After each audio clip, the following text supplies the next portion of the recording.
last. You are as much a pawn of the generals as I. But were I to help you to become queen, I would be sacrificed in an instant, and my son with me. You're a fool. Perdiccas is as dead as Alexander. The generals are all out for themselves. The empire is coming apart and bleeding its honor onto the ground, as Alexander's soldiers kill each other. Eumenes maintains his loyalty to the Argead dynasty. Eumenes is a Greek, not a Macedonian, or he'd be rebelling with the rest. And anyway, the army has already declared him outlaw. It will be made official once Antipater is regent. The generals won't have any choice. Eumenes isn't going to come riding out of the east to rescue you and little Alexander. Nor me and Philip. We'll have to rescue ourselves. It would have been a good argument, Roxanne thought, if I could trust Eurydice as far as I could throw her. And Eurydice is the wrestler, not me. Life in the household of Alexander the Great had been a mixture of terror and exultation from the beginning. Terror because Alexander's generals weren't happy that he married a Bactrian. Exultation because Alexander was truly a great man.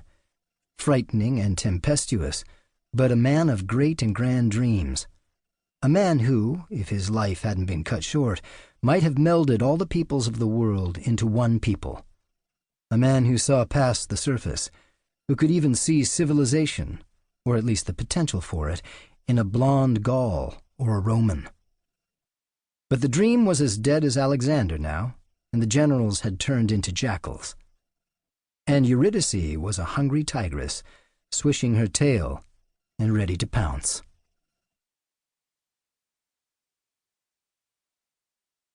Chapter 1. Port Barry, Royal Key, Bahamas. 6:15 a.m. At dawn, the Reliance was alongside, and the fuel lines were being attached. Dag Jakobsen watched through his camera feed. There were 3 flat-screen monitors set into the wall next to his desk. One was showing the fuel line hookup. The second would show the fuel flow and fuel levels in the form of a bar graph as soon as fueling started.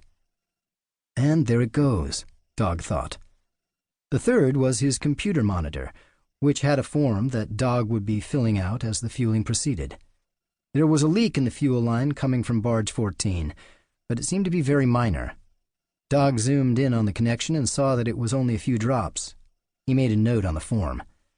The Reliance and barge 14 together made up an ATB, articulated tug barge. While attached, they were one ship, but the Reliance could detach from barge 14 in a few minutes to perform other functions while barge 14 was being loaded or unloaded. Dag was lucky to get this slot on the Queen of the Sea. The newest ship of Royal Cruise Line had flex fuel engines and was larger than any other in the line. This was a load of fuel oil, just as a matter of price. They had gotten a bargain on the oil, while the methanol was still pricey. The great thing about flex fuel engines was they could burn anything: fuel oil, ethanol, methanol, even gasoline or crude oil.